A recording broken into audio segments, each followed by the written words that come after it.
Welcome back to the channel. It's Nicole, and today we have with us a popular mid-tower case from BeQuiet Pure Base 500.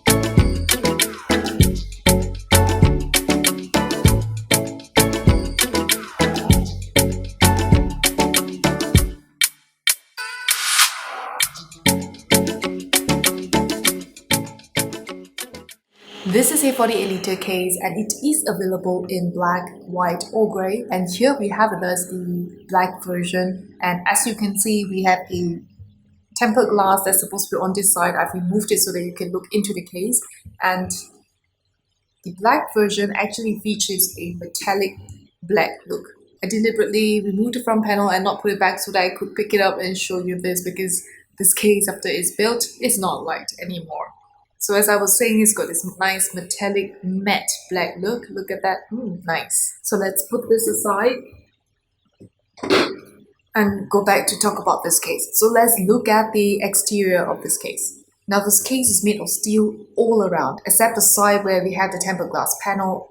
Otherwise, everywhere else is just steel. If we move to the top of the case, the front I/O panel features an on-off button, two USB 3.0 ports, as well as the 3.5mm headset jack, as well as a microphone jack. Also on the top, there is a removable top cover which you can replace with a full mesh top cover, and both of these covers are held by strong magnets, which makes it really easy if you need to swap them around. No tools are required, and love that.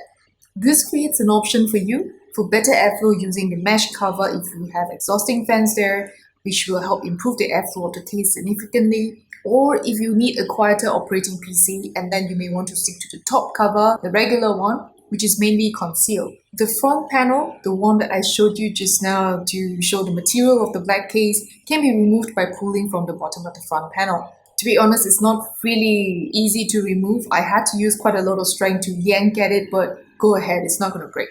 Behind the front panel will be the space for the air radiators and more fans. BeQuiet includes two pre-installed 140mm fan in this case. One will reside here in the front panel, and the next one is actually at the rear of the case. So at the rear, you will see, like I mentioned, the pre-installed 140mm fan, and also 7 PCIe slots and the entry point for the ATX power supply. If we move to the base of the case, there is a sliding removable mesh panel. If you remove it, it exposes triangular cutouts at the bottom of the case.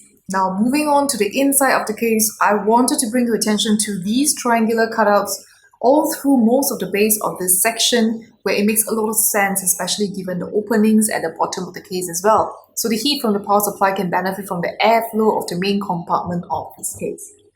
Lastly, on the last side panel, this panel can be removed by unscrewing the two screws at the back and sliding the panel out. This is the area where the cable management and the storage drives will go. This mid-tower case may have some unique features, but it's no surprise when it comes to building in that. Something spacious like this makes it a lot easier and opens up a lot of options as to the different kind of components that's compatible with this case. Talking about compatibility, let's first talk about motherboards. This case supports ATX motherboards, micro ATX motherboards, as well as mini ITX motherboards. Here we have in this case the MSI Tomahawk X570 motherboard. And to be honest, when I tried to install this ATX motherboard, I had to remove the 140mm rear fan before I could properly install the ATX motherboard. Not quite sure why that's so, because after I was able to put back the fan and it fits perfectly in place. Next up is power supply. This case is compatible with ATX power supplies of up to 258mm in length. And for graphics card, this case can support GPUs up to 369mm. To me, that's not generous. That's a hell lot of space for graphics card, which is absolutely amazing. But to be honest, the 369mm is really from here down to here, taking into consideration that your radiator does not sit on the main compartment, but fully with the fan behind the front panel. Here I have done a 50-50 where I have the radiator within the main compartment and have the fans in the front panel. So they are seated on both sides. I think it's just me being lazy. I just want to have one screw in one direction rather than, one screw to secure them together and then one more screw to secure the radiator into the case. I think quick fix is allowed as long as space allows for it. Now, if we move on to storage drives, for storage you can mount up to 5 2.5-inch SSDs. In this case, I found 4. I don't know where's the 5th. 2 of them will be at the back of the case, which will be concealed. And the other 2, you could actually showcase them, where they will sit to the left of the RAM cards. Very nice. For 3.5-inch HDDs, this case can take up to 2 of each. And there is a HDD storage cage, which you can access on the other side of the case. The HDD cage is actually removable, so if you are using a 360mm radiator or you want to install more fans, you can move the cage a little bit to my right and therefore have that space for that. Very flexible. Lastly would be fans and AIO cooling. Let's start with the front panel. So behind the front panel, there is actually space for 320mm fan. Here I have 1, I have 2, and then there's actually space for a third. Or you can have 240mm fan. For AIO radiators, you can have one that is 120mm, you can have one that's 240mm, or you can have one that is all the way 360mm. Then, if we move to the rear of the case, of course right now you see there is a pre-installed, still turning but no RGB. There is a pre-installed 140mm fan there. This can be replaced with a 120mm fan, or you can have a AIO radiator of 140 or 120mm there. On the top of the case here, you could actually also mount fans and radiators. So this can take 220mm fan or 240mm fans or AIO radiator up to 240mm. Now building this case is really simple. You rarely will have to look at the manuals. Okay, maybe you'll need to look at the manual for the motherboard, but besides that, right, this case is just straightforward. Like when we first opened the box to this case, there was a mini box with 3 packs of screws in there. One is for SSD, one is for HDD, and it's very clear that the other one is just for a power supply and for motherboard. In any case, here are some learnings I've gathered from building in this case, which I hope will be insightful to you as to whether this is the case that you're looking for. So firstly, space. GPU up to 369mm, 4 SSD and 2 HDD, so a total of 6 storage drives altogether. Fits an ATX motherboard that opens up tons of connectivity. Tubes down, tubes up, or AIO radiator at the top. I think it is quite clear. Secondly, this case has a lot of mesh. For every exposed or open area, there are decent quality mesh to keep this case super clean. At the bottom of the case where I showed just now with the sliding removable mesh panel, the slits at the front panel at the side where there's air intake has got mesh as well. It is also on the top panel if you choose to swap to the full mesh cover. So basically it is everywhere. And I think the good quality mesh is very useful to lower the maintenance required for your PC. Thirdly, this case keeps to its intent of being silent. There are noise cancelling insulation mats all over on this case. As I was showing you earlier, the front panel, on the other side of the front panel here you can see this black piece. This is one of the insulation mats. It is so on the side panel on the other side as well as the top regular cover. I haven't used any PC that has specific noise cancelling insulation mat so far.